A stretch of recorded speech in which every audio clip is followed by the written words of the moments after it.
Hey yo whoa whoa. Insert intro here. Alright guys, how is everybody doing this week? I hope everybody has had a wonderful week. I know for us here in Greenville, it has been super duper rainy all week. Not much sunshine, but definitely a lot of humidity and a lot of clouds. And so, definitely ready for this cloudiness to pass.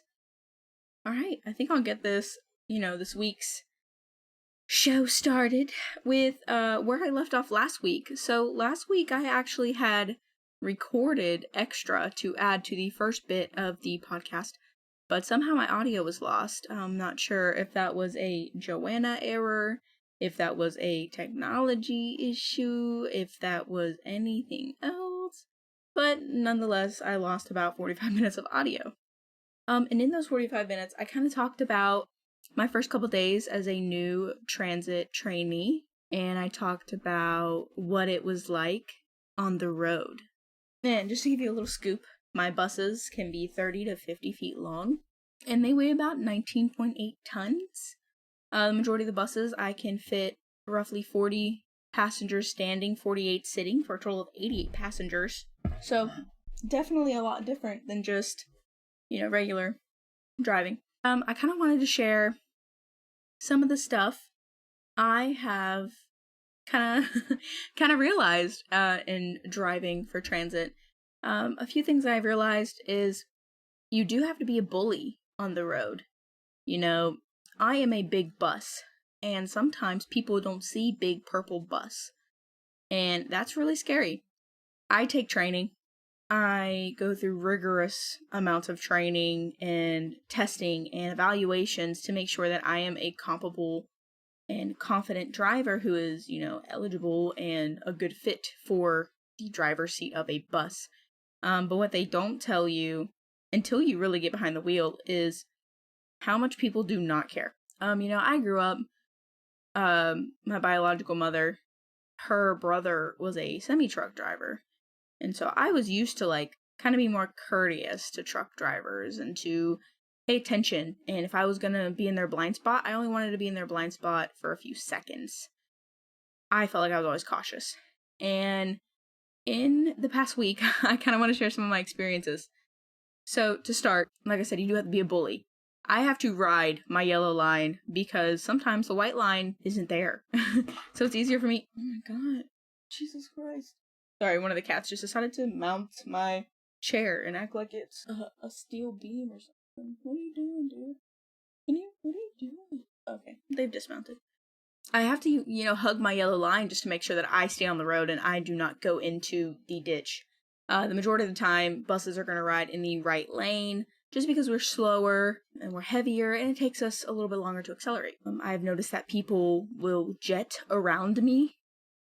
I've had people get in turning lanes, in the right turning lane, and try to get in front of me before the lane cuts off. We have procedures for when we're pulling to stops.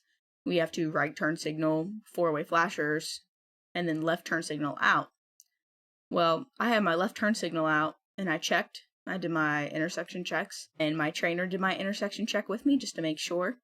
And next thing I knew, I was 6 inches away from hitting a bumper. Definitely scary.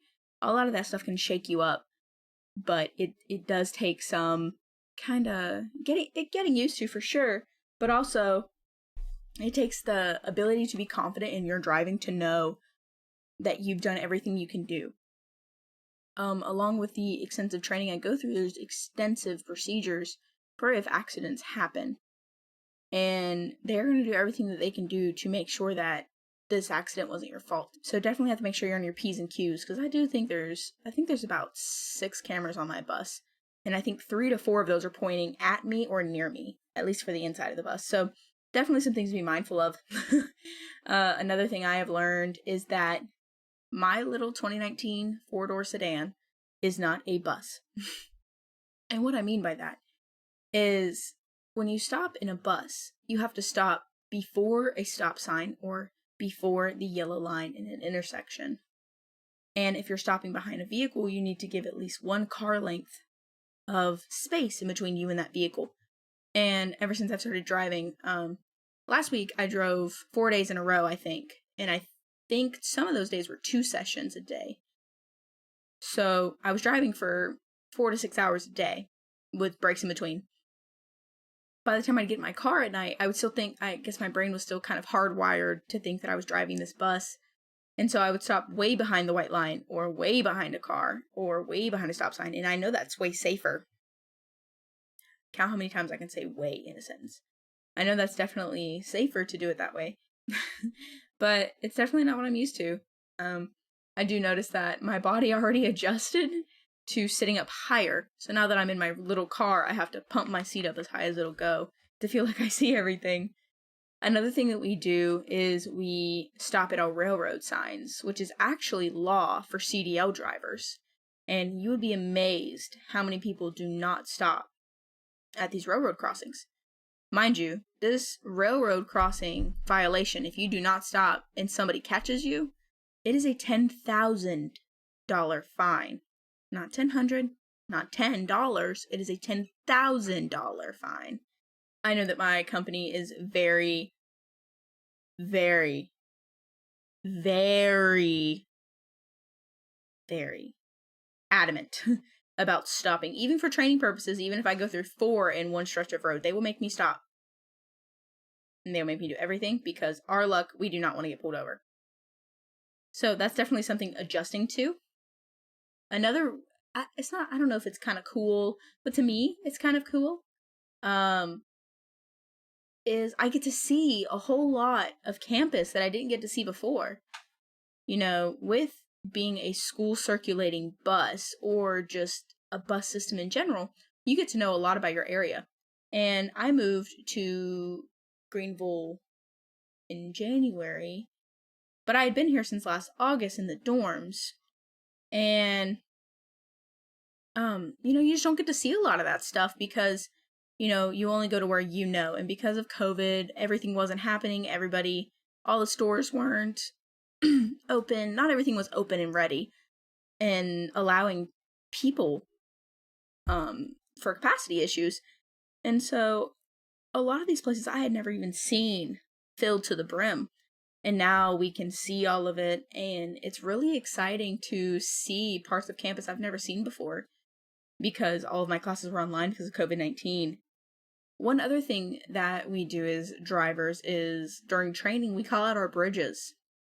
Anytime we see a guardrail or a bridge, an overpass, or a yellow and black diagonal striped sign, we have to call out what is called a quote-unquote bridge. And we have to say, bridge up ahead, no posted weight limit, I'm proceeding with caution. Or if there is a weight limit sign, we say, bridge up ahead, my bus is 19.8 tons, this bridge is capable of holding 22 tons, I'm going to proceed with caution. It's the same thing with overpasses. You do overpass up ahead, no posted height, I'm going to proceed with caution. And if there is a height listed, you're going to say, approaching overpass, posted height is 14.8, I am only 10'5", I am going to proceed with caution. And you'll just continue on.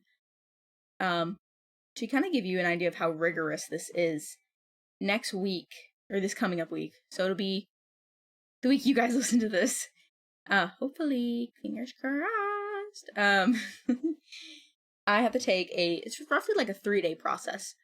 So I will do a pre-trip inspection of my bus, which takes roughly an hour. And then I will do cone work, which takes an hour, and it's 3 different maneuvers. And I have to make sure I can nail those. On a different day, I will do a driving portion, which can be 3 to 4 hours long. On another day, I will do a verbal test and a written test for 10 codes. Just making sure that I am ready and prepared to be a driver for this company. So, yeah, it's definitely exciting. My workplace is so nice. I have dealt with a lot of toxic workplaces in my time. I've been a waitress. I've been a manager of a store. I've been a shift lead. I have been crew member. I've been an assistant manager. And so a lot of things in my life, or for jobs at least, have been kind of toxic environments. And so this is the first workplace related environment that has not been toxic. Everybody is so nice. All of my supervisors are nice. And my supervisor, one of them, she has quotes and memes all over her desk. And she looked at me the other day and she goes, "Can you email me your favorite?" She was like, you seem like you'd have some funny ones. So I emailed her one about a cat and she loved it and printed it out. It was kind of cool. So enough about my job. I just kind of wanted to talk about how cool it was to actually be behind the wheel, because for roughly 3 weeks of my training, I touched the bus, but I didn't touch the driver's seat. I did not put that bus in drive. So now that I'm getting into it, it's exhausting, but at the same time, it is so rewarding, because in the middle of my driving, I'll just remember like, oh my God, I'm driving a bus. I am driving a bus, which makes me feel confident that whenever we move in the next few weeks, I can drive the U-Haul. I will feel confident enough to drive the U-Haul, or to, drive the RV later in life, Another thing we did last week was our beach trip. Austin and I went to go see his family at the beach. His family has a beach house. And so this is their last year of having it before they sell it. And so we're trying to go down any chance we get. And this time we took Miss Luna, somebody who isn't the fondest of water. And we took her, and she had so much fun. We had the bottom level of the beach house, which is roughly like 2 rooms, a bathroom, and the laundry room. So Luna had some space to run around, some space to kind of stretch her legs, kind of throw tennis balls with her, kind of just get her used to everything, because there was 2 other dogs there. And she can play with the other dogs. She just gets super excited, and it was raining while we were at the beach, and so we stayed downstairs with Luna a lot. And I have videos, I'll have to post them whenever I post the stuff for the episode. She had her little swimmy arms, if you know what I mean. It's when the dog just kind of paddles like she's swimming, but it's just I was holding her.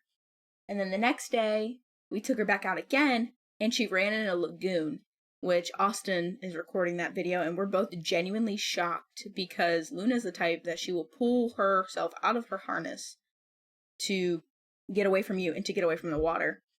And I was holding her by her leash, and I was walking in the water, not really with her, but just walking next to the water with her. And all of a sudden she starts prancing in and starts playing in the water and starts jumping all over us. And I was looking at Luna, and I was like, what the hell? What's going on? I was like, is she really? And so I'll have to post both of those videos, because they were definitely funny. They were cracking me up for sure. Kind of thinking about that, because when we went kayaking, Luna, the only time Luna swam was when I let her out of the kayak and she had to swim back to the dock, and she was not happy. She was miserable. So there's that stuff that I was trying to include in the podcast last week, which actually ended up delaying it because I recorded it whenever we got back, and then I just lost it, and then we got to edit it, and Austin was like, I thought you said the podcast was longer this time. And I was like, it is. He goes, no, it's not. It's actually shorter. And I was like, what are you talking about? So there's all that fun stuff we talked about. We're definitely excited. By the time you guys will hear this, we'll have actually gone and seen his sister in Raleigh. We're going to go to a farm up there, and apparently has really good food. So we're going to go check that out and kind of spend the day in Raleigh. Because next week we both have hectic work schedules. This is kind of our last week of normalcy before Friday. I start my 2nd year of college drumline, and so we have check-in, orientation, all that kind of stuff for drumline. And then the week after is mine and Austin's 6-month anniversary, which we're very excited. And then 2 days after our anniversary, we are moving. So moving smack dab in the middle of band camp, a week before classes. Definitely we'll have a bunch going on, so stay tuned for all those updates. So we are definitely excited. So now that I've kind of blabbered about last week, let's go ahead and talk about the quote that I found. I actually found it in my pictures. I was going through my old pictures looking for photos of Luna last week, and I found this quote that sums up, I really feel like, the purpose of this podcast, I had stated in my first episode that this was for me, and I very much so believe that. But this quote just made me think. So, ladies and gentlemen, welcome to Quotes That Make Me Think. So, it says, I just hope my happiness is louder than my trauma. Rudy Francisco. Who, if you don't know about this writer, they are all over my Facebook feed. I'm not sure if it is a he or a she, so I will say they. And I always see their stuff popping up on my Facebook, kind of just like, because I follow a lot of like inspirational quotes, and so they'll kind of just pop up. But I loved that quote. I love that quote. Because yes, I talk about some pretty rough stuff on here. I mean, I've talked about some of the abuse I've suffered. I've talked about some of the things I've been through. But I just want these stories that I tell to reflect how happy I am now, and to show the growth that I have done and the growth that I have shown to myself and to others. Because there have been dark times in my life, but there's also been bright and sunny days. And so I really hope, I hope my happiness is louder than my trauma. I feel like that deserves a few snaps. A few snaps today. So yeah. So, I feel like the next thing we can talk about is our dad jokes. Here's our new segment, What the Dad. Alright, I'm gonna give you a lightning round of dad jokes. What's brown and sticky? A stick. I hated facial hair, but then it grew on me. Did you want to hear the rumor about butter? Well, I'm not gonna go spread it. What did the plumber say to the singer? Nice pipes. Alright, I'm gonna do one more before I actually hate myself. It takes a lot of guts to be an organ donor. Alright. Now we're okay, that's enough cringe level for today. Those have been brought to you by thepioneerwoman.com. Apparently there's an article on there, I don't know. Oh, I don't know, just popped up when I said that. So just typed in the little dad jokes into me computer and it's what popped up. Alright guys, let's talk about what I have to do this week. So, it is time of the week. It is Sunday, or it's Saturday night. I'm recording this. It is August 8th. So, we're going to go ahead and talk about what I want to do for the next upcoming week of 8/9 through 8/15. So to start with, I work. Like I said, I have a CDL test coming up this week. And so I think Monday I will be going through refresher courses just to make sure that I'm comfortable and confident and kind of ready for my test sections coming up.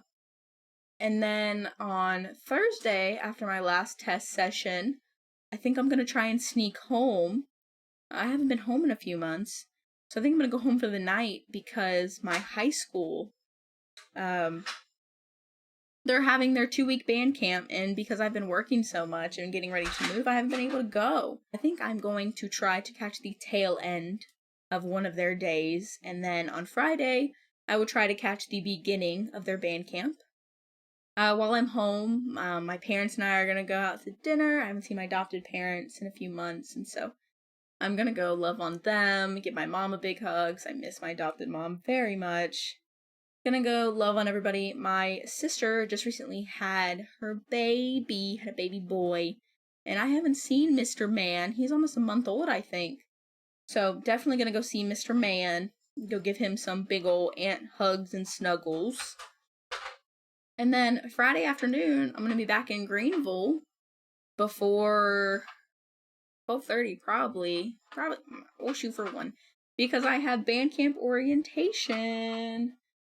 Getting ready for the next, I don't want to say grueling, because I literally signed up to do this, but it is a rough time.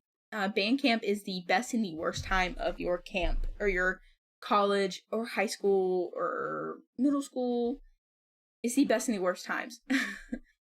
Very excited. We are supposed to be getting a whole bunch of stuff this year that we did not receive last year because of COVID. We're supposed to be getting polos. We're supposed to be getting Adidas track shorts and track pants. We're supposed to be getting a windbreaker, some t-shirts, a lot of stuff, and we're definitely excited. I know I love quote-unquote swag, as my instructors call it. So definitely excited to be getting some of that stuff because, you know, it's just so much cooler going back to my high school marching band, repping my college marching band. It's just super cool. So I won't be able to do it this time that I go home to see them, but hopefully I will be able to go home again in the fall and show them all my stuff, kind of talk to them about it. And then I start my 12-hour days of band camp starting that Saturday, do 9 to 9. We do get a lunch and a dinner break, which I think are roughly an hour and a half each. So we do definitely get some time to eat and to, you know, live our best lives. But if it's anything like last year, it was hot, and because of COVID, we wore our mask outside, and we could not go inside unless we had to go to the bathroom because of COVID restrictions. But I know that our school, or East Carolina, has lifted their mask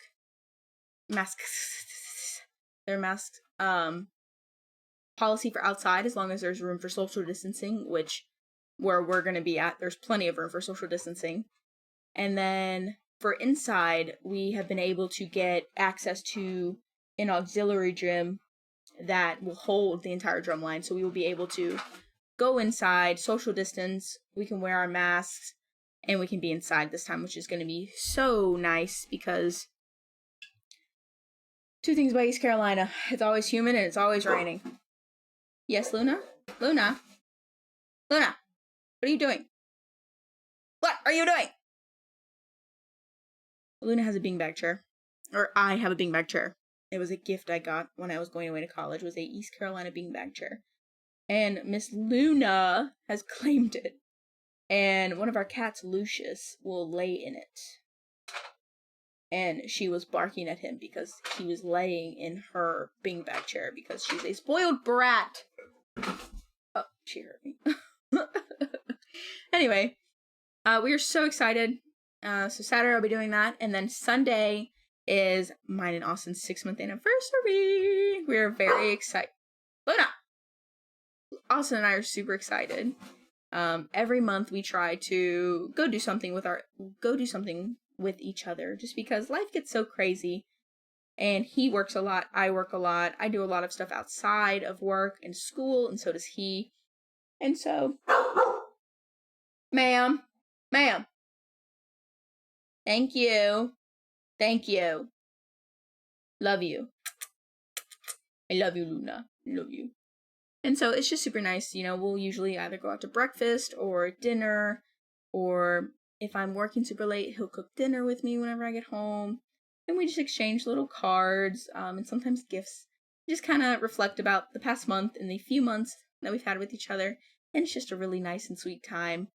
And I know that's not everybody's style, but it works for us, and it's something that we definitely look forward to. We often tease each other about what we got each other. Since we live together now, where we hide things from each other, and he hid my stuff in a suitcase, and we're moving, and so I went to go grab that suitcase to pack stuff up, and he looks at me, he goes, "Don't open that." And I was like, "Why not?" He's like, "Don't you dare. Your presents are in there." And so I just dropped it. Hope it wasn't breaking. Hope nothing was breakable in there. Don't want to break anything, because I don't know. I don't know who would cry more, me or him. I would cry if I found out I broke something he bought for me out of, like, sentimental reasons. Not because it was something he bought for me, but because he took the time and spent the time looking for something to get for me and I broke it, I would cry. He is such a sweet man, so anytime I accidentally do something that he doesn't even get bothered by, it bothers me greatly. So I definitely share the blame for the both of us. But yeah, that's what the fuck I have to do next week. So, very exciting, very hectic. I am definitely going to try and keep this podcast every week. Hopefully every Sunday night. as long as I can, and then if I need to, we'll do bi-weekly, just to make sure that I'm staying afloat, because I have a huge class load next semester. We can go ahead and look at that. I mean, you guys won't be looking at it, but I'll be looking at it. So I just recently changed my minor. I'm a communications major. I was a minor in science, but I have since changed my minor. And so I've changed my minor from science to in set production and design. So definitely it adds a whole bunch to my course load, because no, I do not know. Stop. Sorry, Google's asking me a bunch of bullshit. So with me switching this degree, I'm starting technically a year late in this minor. Luckily, my minor is only 18 credits. So I'm able to still kind of get on track, but I have to overload this schedule this semester because, of course, the classes I need are only offered in the spring. So it's either do it now and be overloaded or do it next fall as I'm a junior. So we're going to go ahead and we are going to do it now. Get it out of the way. All right. Yeah, let's do. Jeez. Youch. Jeez. All right. So let's see what we got going on. So Mondays for my class schedule. Mondays I will have Spanish from 1 to 1:50. So that's kind of cool. I don't have to be on campus till about 1 o'clock, which would be nice. I'll probably work before school on Monday, Wednesday, Friday. Because of band, I will be on campus till pretty late. Because I have band from 4 to 6, and so I will have pretty much a 2-hour gap. So I'll definitely have time to do some homework, just chill out, get some food in my belly. And so Mondays, Wednesday, Friday won't really be that hectic. I say that now. But Tuesdays and Thursdays, ooh, baby. My first class starts at 9:30 in the morning, which by all means is not early, or it's not that early. Like, I can definitely get there. So that is my first theater class of the day. I have 3, which 2 of them coincide, but they're just different. They're different. So then I have my second one at 11, and then I have my third at 1 o'clock. And then at 3:30, I have my first communications class. And then I actually have another communications class that is off campus. It is an asynchronous class, which means I'm enrolled in the class, but we do not have a set time to meet. So it's up to me when I complete my assignments. Obviously, I have due dates, but it is all on me at that point. I do not have a set meeting time. So I have to make time in between classes to study, to do that all on my own. It's not with a teacher, which I didn't really want to do that this semester since I'd done that for so long with due to COVID-19. But in order to add my minor, it was the best way possible. So we can compromise to do what I need to do. And then, definitely excited to be a working girl. But yeah. All right. So that's what I'm doing this year for college.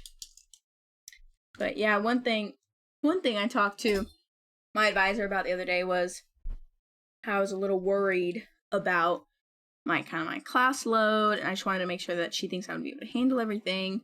And we had come to the conclusion that I just wasn't happy with my science minor anymore.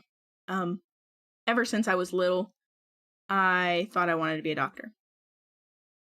And I wanted to be a doctor, and I wanted to be a doctor, and wanted to be a doctor. And I recently decided that that's not something I want to do anymore. Which, it's almost like the end of a chapter closing, because I've envisioned myself as Dr. Pelletieri. And at one point I decided I wanted to be a labor and delivery doctor. I wanted to be an orthopedic doctor. I wanted to be an ER doctor. And I've just realized that that's something that I'm just not wanting to do anymore, and that's completely okay. I sat on it for an entire half a semester thinking if that's something I wanted to do, and I've decided that's not something I want to do anymore. And before I have somebody angrily and charging me with the fact that I'm getting an arts degree, yes, I'm getting an arts degree, suck it. Because what I can do with my arts degree, I'm confident in myself to where I know my worth as an employee, and I can find a company who supports that and will support me in my dreams.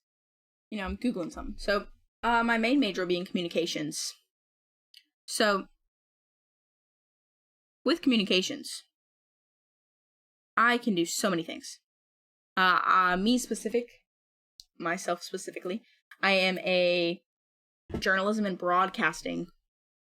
So, myself may be a little different than, relations or business, but I can do an editing job. I can be a writer. I can be a communications director for a hospital, for a school, for a county.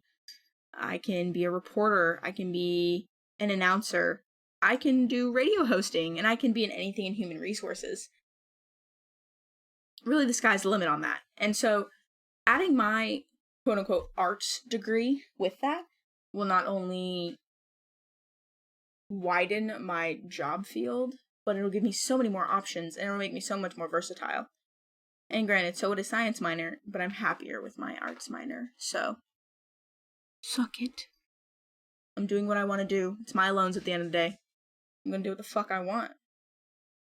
So yeah, one big realization for me was kind of accepting that I'm doing this, and I'm finally doing something that makes me so excited. One thing I've learned is that you gotta do what you want to do, and your tribe will come to you. You will find your tribe along the way. You do not have to search for these people. These people will reveal themselves. And so that's definitely a big thing that I've learned. And with this comes knowing boundaries. Ooh, you see how I slid that in there all nice and clean? Woohoo! Yeah, let's get into it, baby. Let's talk about setting and dealing with boundaries. I, for one, am not good at this at all, but I'm working on that. And that's what makes me such an amazing person, is because I'm working on it. And I am trying my best. And that's all that matters, is that I'm trying my best and I'm comfortable and confident. So, with boundaries, no matter what, at the end of the day, you come first. And I know you're thinking to yourself, Joe, I know I come first. I treat myself. I put myself first. I treat myself all the time. I take care of myself. I do self-care days. What is your self-care day? Is it going to get your nails done? Is it buying your Target dress? Is it buying yourself Chipotle without feeling guilty? Is it going to Barnes & Noble and buying a hard copy? Is it going to Target and not looking at the total? While all those things are nice, what I mean by your self-care is this really deep self-care that I didn't really understand was self-care until recently. The self-care I'm talking about is sitting myself down at the end of the day. My self-care is sitting myself down at the end of the day and reflecting on the actions I have done. Did I make myself happy today? By agreeing to take an extra shift this week, is that going to throw me off of my equilibrium? Am I going to be too stressed? Am I going to have too full of a plate I can't breathe? Other forms of self-care are, this may sound a little dramatic and drastic, but it's true. Taking a shower, washing my laundry, taking care of my needs. Maybe I haven't moisturized my skin enough in the past few days. My skin's feeling dry. My hair's really frizzy because I've been brushing it and I haven't been putting my products in it. So taking the time to detangle my hair with my detangler, to put my hair oil in my hair, to massage my hair oil in my hair. The things to take care of myself emotionally and physically and mentally. Maybe it's journaling really deep, or maybe it's just journaling, the pasta I had at the restaurant sucked. I hated it and I left a bad review. Or maybe it's talking about something that you didn't know still bothered you. I've had those moments, and I know everybody has. You know? And that's completely okay. Going back to our boundaries, I've had to set a few in my life. At the ripe age of 19, which a lot of these have happened before that age. And one being with my biological mom. Oh my god. Hey! Lucy! Hey! What the hell? Lucy? Oh, Jesus Christ. Jesus Christ. My cats tried killing each other. Or my cat and my dog tried killing each other. This will probably be edited out, but, just in case it's not. I've had to create some boundaries with people. With some friends. Or people I'm not friends with anymore.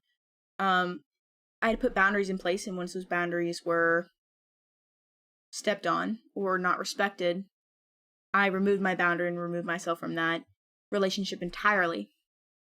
Along with friendships, it's my biological mother. Yes, she's my mother, but at the end of the day, my boundaries have been crossed, and so I decide what happens from now on. I decide the energy I decide the energy I give to her, and I decide the amount of energy she will take from me. And I'm a firm believer in that. I protect myself, my well-being, and all of my energy, because at the end of the day, I have to go to bed with myself. And if I've betrayed myself, I'm not taking care of myself.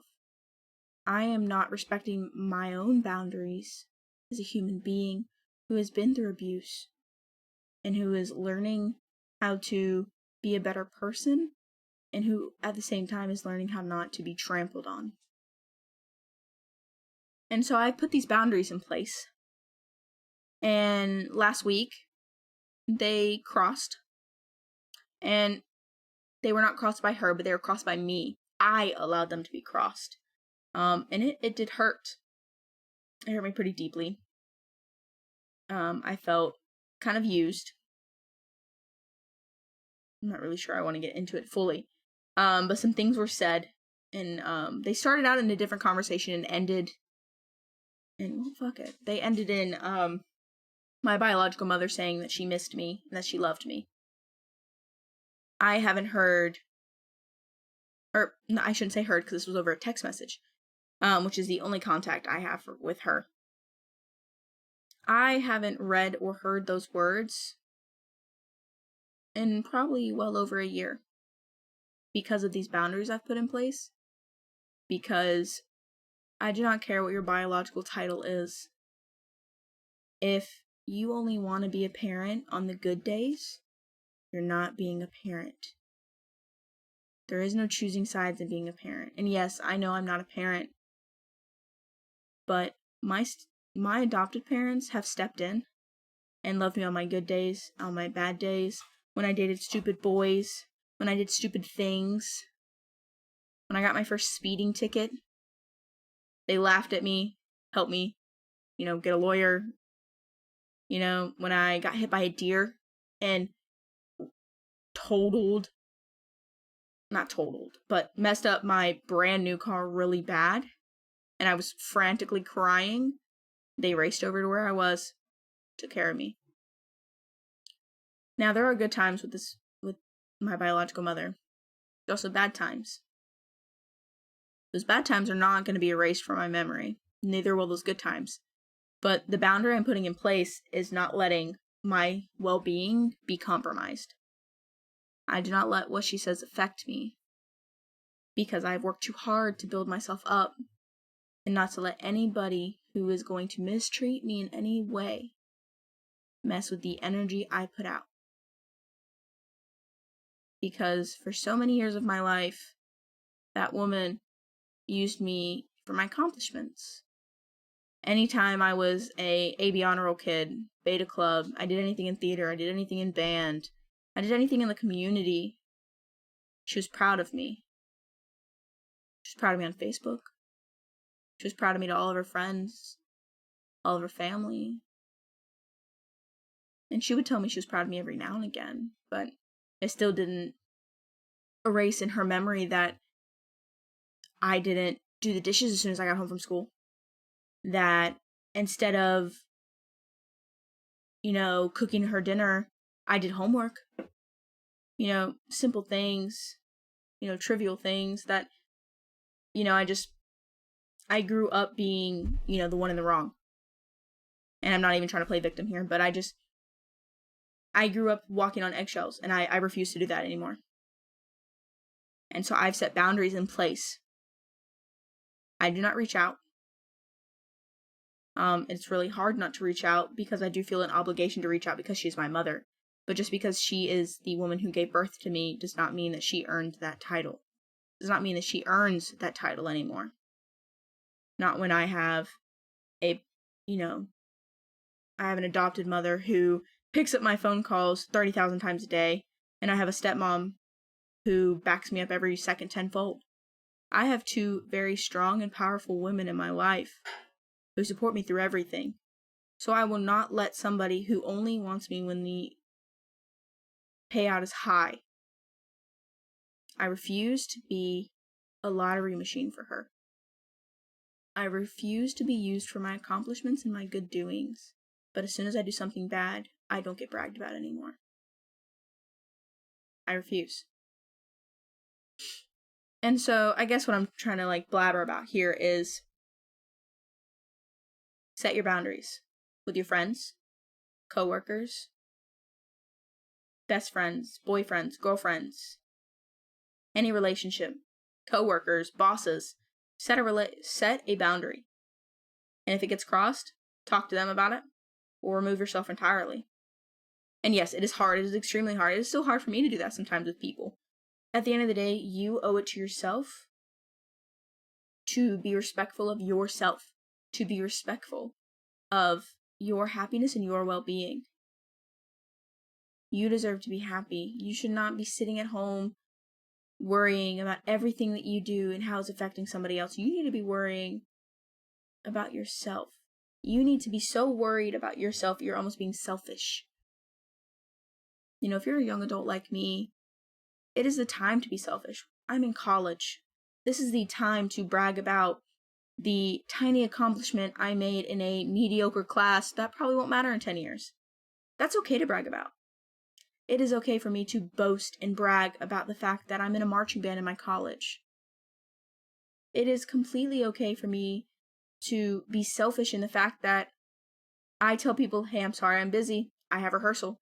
Hey, I'm sorry, I'm busy. I just don't want to come. I'm tired. That is okay. And, the one thing I hope that you get from this little spiel, if it makes sense at all, is I may not know everything. I know I don't. I know I have a lot of learning to do, and, maybe some things I've said have upset you, and I'm sorry, but this is what I live by. I live by the fact that I choose my destiny. I choose what happens in my life. And I refuse to let somebody make those choices for me or to make me alter my choices because it's something they don't approve of. If it's something that I love, I'm going to do it. Not everybody, probably appreciates the fact that I'm going to school and getting an arts degree, but it's something I want, so I'm doing it.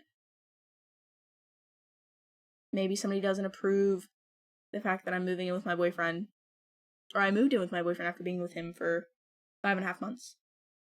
But I did it because it was right for me. It's what we wanted to do. And that's all that matters. It doesn't matter what you think. It doesn't matter what she thinks, he thinks, they think. 1, 2, 3 thinks. It's what matters to you.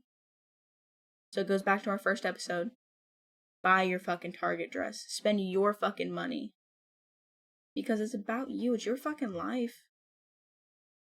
Set your boundaries. Make yourself happy. Take all the pictures you want. Wear all the outfits you want. Who cares what people think? Your boundaries are going to protect you.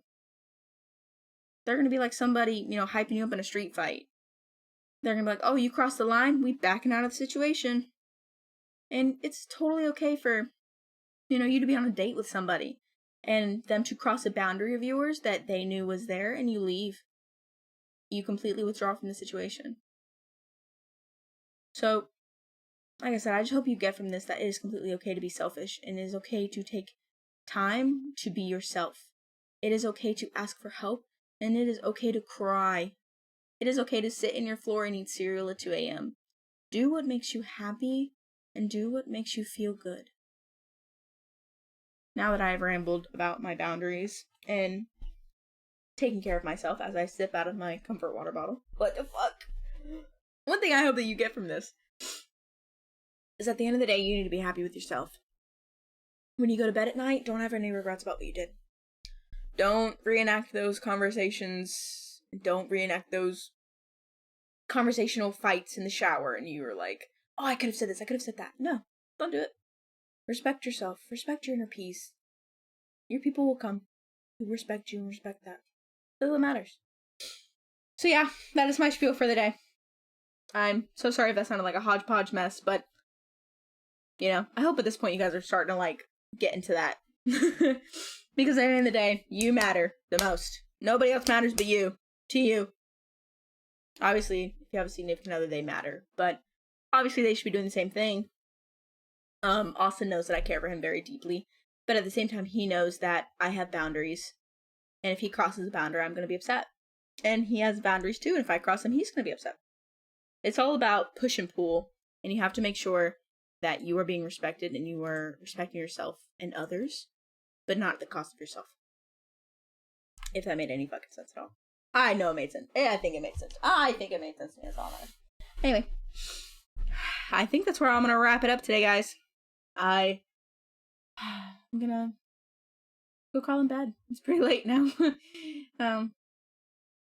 But yeah, you know, like I said in my last episode, thank you guys so fucking much for listening. Thank you guys so much for taking your time out of your day to listen to me rant and rave about my life. It means so much to me. We are doing so good. I think we have topped. Let me look at my analytics. All right. Let's go to.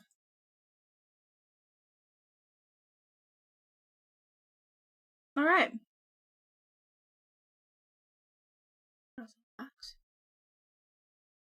All right, guys. So, super fucking cool. Since the second episode was released a few days ago, we have 3 people who have started and finished it, and that is amazing. For the first episode, Origin Stories, we had about, looks like 37 people start and listen to it start to finish, which is fucking crazy. So, like I said, thank you so much for taking the time to listen, for taking the time to reach out, for taking the time to message me and let me know that you enjoy the show. This is so fun for me to do, and I'm so glad I did this for myself. And I hope that you do something for yourself too today. Feel free to message me and let me know what you think. Just a reminder, I do have a Facebook and an Instagram for the show. The Facebook is Girl Outside the Box Podcast. And the Instagram is girl.outsidethebox.podcast. Feel free to check it out to stay up to date on, you know, episode updates, anything I'm going through, you know, if the episode won't be up that week, for all the pictures that are correlating with this week, and all that kind of stuff. Just stay tuned and, you know, go follow those pages. And if you can't find them, you know, if you have me on any of my private socials, shoot me a message and I will definitely try and set you up in the right direction with that kind of stuff. But, you know, like I said, thank you guys so much for taking the time. I really appreciate it. Please let me know what you think about the episodes and give me some suggestions of what I should talk about next week. You are loved. You are strong. You are amazing. And you are somebody's wildest dreams. Don't stop until you find that one. Have a great day, guys. Please remember, I'm not Jack in the Box. I'm just a girl outside the box. Have a great day, guys. Bye!